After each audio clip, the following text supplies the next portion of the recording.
June 15th, 2024.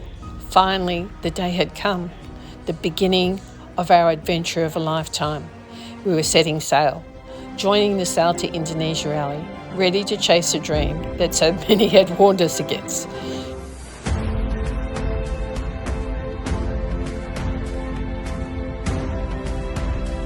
NET's real adventures were about to start. I have never felt so many emotions crashing over me at once. The sadness of saying goodbye to dear friends, the creeping self-doubt that I think only I was aware of, and the absolute electrifying excitement that we were actually doing it. No more talking, no more planning, we were underway. We had an amazing 9 months in Airlie. Although there was not a lot of sailing, we had met some amazing people that will be friends forever. Having Rowan and Adam with us for the first leg to Horn Island was great. They both swore they were excited to be part of this journey, backing our abilities without hesitation. At least that's what they claimed. Love you guys. Rowan had spent hours preparing our route to Horn Island and a list for our provisioning to Cairns. Our first stop was Magnetic Island, 130 nautical miles away, approximately 20 hours. Rowan and Adam had decided that they would be silent crew. They would pretend they were not on the boat to do any of the shifts, which would be good practice for our upcoming 5-day sail to Indonesia. We arrived at Magnetic Island in the morning, so it was samosas for breakfast and peanut butter on toast. Magnetic was beautiful and relaxing. Dinner at the pub that night, the spirits were high. Higher. Higher. We left Magnetic Island around 9 o'clock in the morning for a 40 nautical mile, 6-hour journey. We arrived at Orpheus and Rowan was straight in the water for a quick swim. Time for a few beers and then head back to NET. Oil in the pan. Adam had luckily volunteered to cook us a beautiful prawn linguine meal. Just about 3 teaspoons of chilli.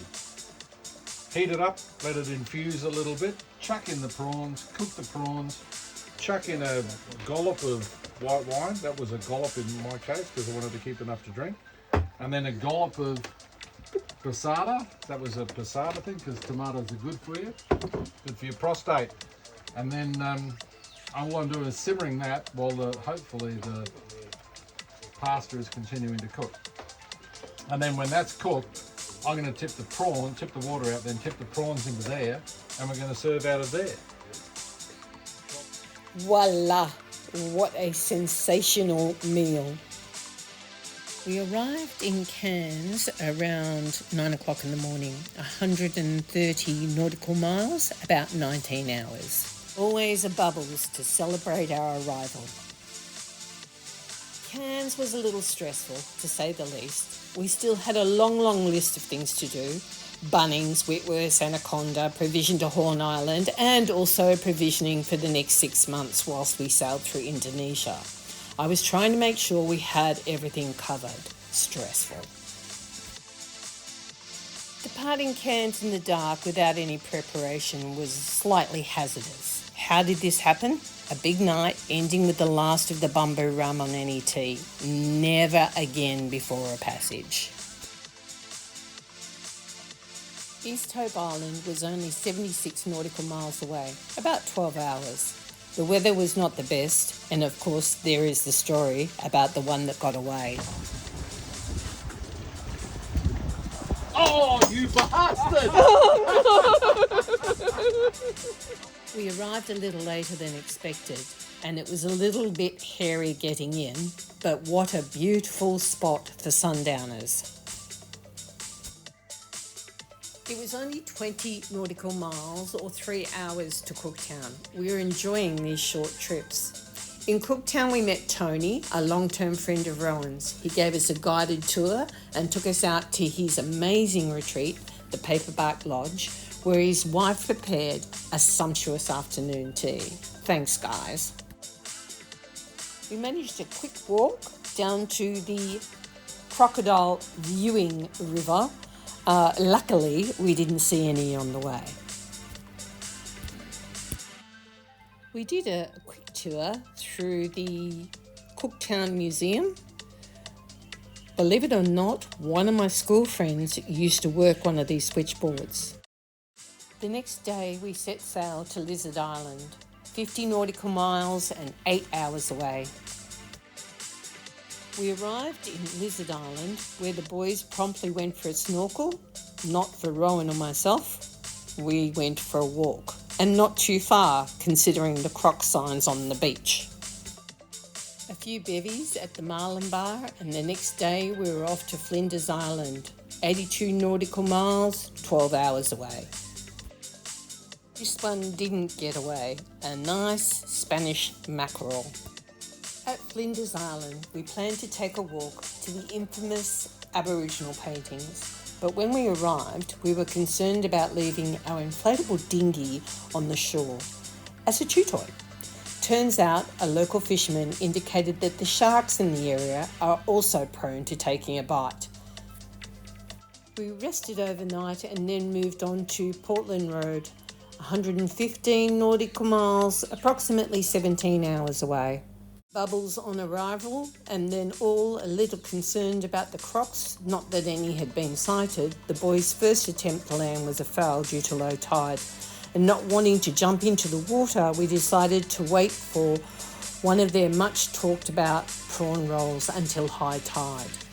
The prawn rolls were every bit as good as we had heard.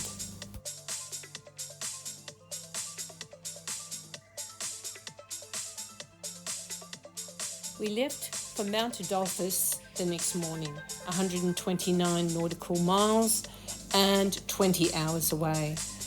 It was a rather sporty evening with an average speed of 7 knots and a maximum speed of 12. When we arrived at Mount Adolphus, the conditions were terrible, so we decided to forge ahead to Thursday Island, around 20 nautical miles, 5 hours further.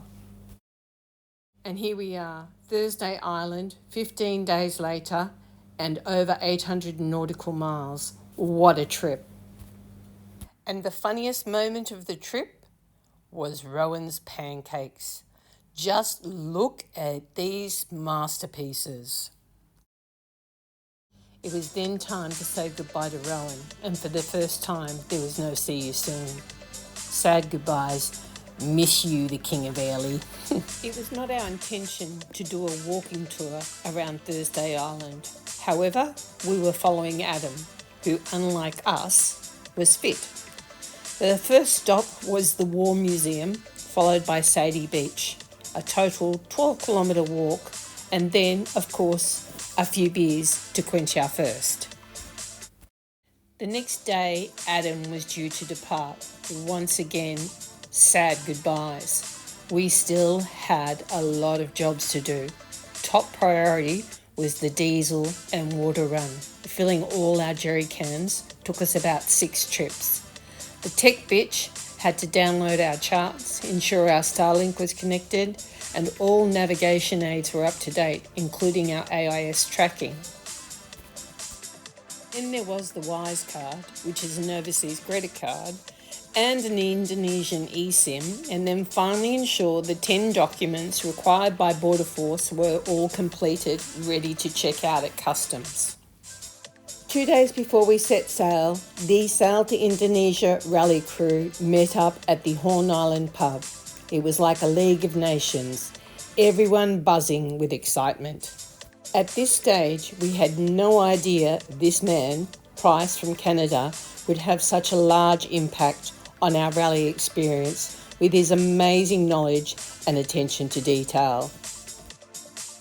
With our documentation for departure from Australia all organised, in our next video we set sail to Debu in the Kai Islands, Indonesia, around 700 nautical miles and 5 days away. Here we go!